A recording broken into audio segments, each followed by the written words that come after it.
Hello po sa inyong lahat mga ka-crypto. Ako po si Pinoy Crypto Trader at sa video na ito ay atin pong pag-uusapan ang tungkol dito sa isang meme coin na hango po kay Ginoong Sam Bankman-Fried, kung saan ay nakaranas po ito ng isang matinding price crash. Yan, 90% po ang kanyang naranasang pagbagsak at nangyari po yung kanyang price crash na ito nang makamit nito ang presyong 1 cent. Yan, bumagsak po siya nung kanyang akyatin ang presyong 1 cent. At ayan, bago po tayo magpatuloy ay nais ko lamang po munang bigyang linaw ang aking disclaimer kung saan ang nilalaman po ng video na ito ay hindi po ito isang financial advice. For education and information purposes lamang po ang layunin nito. Maliban po dito ay nais ko na rin pong magbigay babala na wala pong kahit anumang group chat ang Pinoy Crypto Trader. Ayan po siya. Ayan po si Ginoong Sam Bankman-Fried at alam naman po siguro natin yung kanyang kwento. As Sam Bankman-Fried was sentenced to 25 years in prison, meme coin enthusiasts placed their bets on the knockoff FTX meme coin, humorously named Sam Bankman-Fried. Kaya yan. Nung nasintensyan daw po itong si Ginoong Sam Bankman-Fried ng 25 taon na pagkakakulong ay meron pong gumawa or naglabas ng isang meme coin na tinawag po nilang FTX meme, yan, FTX na isang meme coin.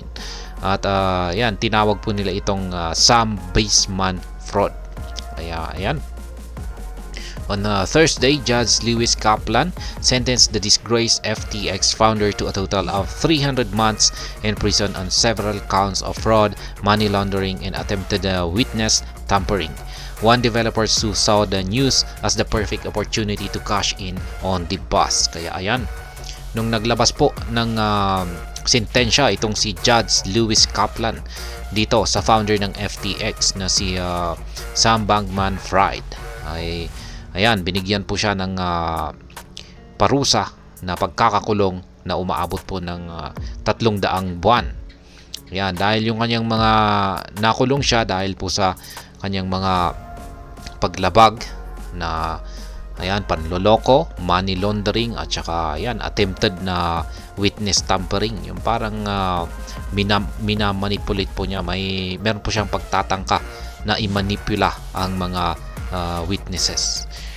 Pero yan, yung kaganapan na ito ay nakita po ito ng isang developer na opportunity. Ayan, isang opportunity para kumita ng pagkakitaan ito ng pera. Kaya yan, gumawa po siya ng kanyang meme coin. An anonymous developer launched Sam Bankman-Fried just a few hours before Bankman-Fried sentencing on Thursday, March 28. The token was launched on Layer 2 network based under the ticker FTX. Kaya ayan, yung anonymous developer po na ito, yung hindi kilalang developer na ito ay inilabas po niya ang kanyang ginawang meme coin na gumagamit po ng ticker na FTX, pero tawag po rito ay Sam Bankman-Fried. Kaya yan, sinabay po niya ito nung inilabas yung sentensya ni Ginoong Sam Bankman-Fried noong March 28. Yan, gumamit po siya ng Layer 2 network, yan, ni Base. Yan, kay Base po siya gumawa.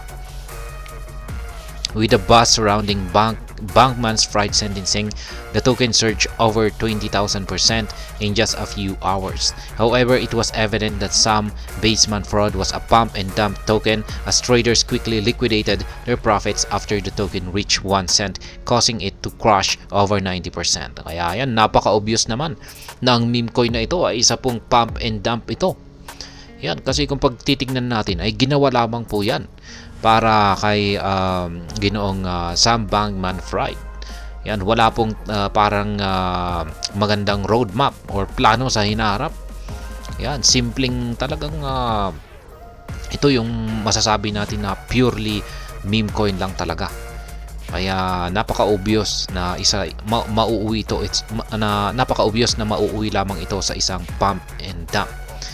Kaya ayan, ang Sam Bankman-Fried na ito ay ayan, umangat nga siya ng 20,000% sa loob lamang ng ilang oras.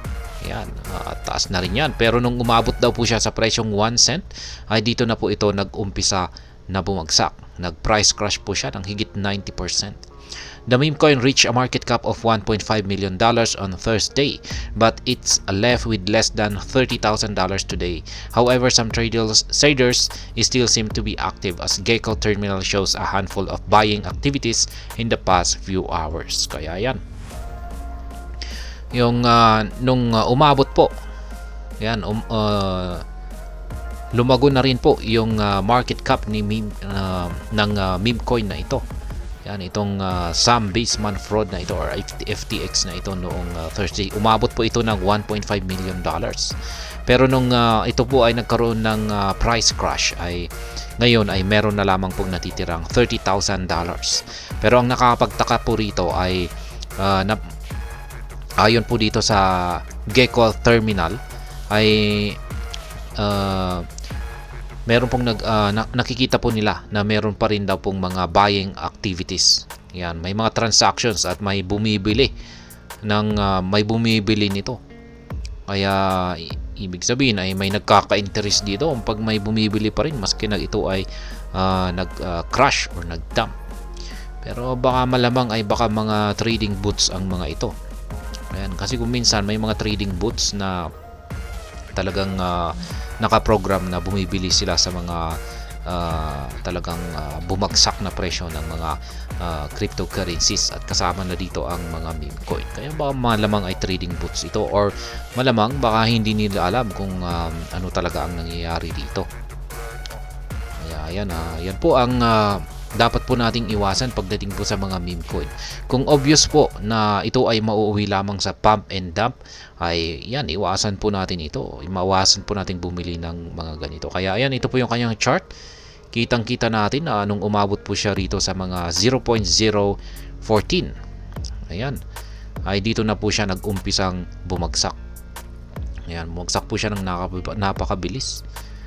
Ayan, 1 hour chart time frame pa ito. Kaya ayan. Kaya ang ating ang lesson learned po natin dito ay ayan. Wag po nating hindi lahat po ng mga meme coin ay talagang mauuwi ito sa or ito ay magtatagal or magkakaroon ito ng isang matibay na pundasyon. Yan, meron talagang mga meme coin na wala lang talaga. Ito ay pagagalawin lang ng hype, pero kapag natapos na yung hype ay mauuwi ito sa isang dump, matinding dump.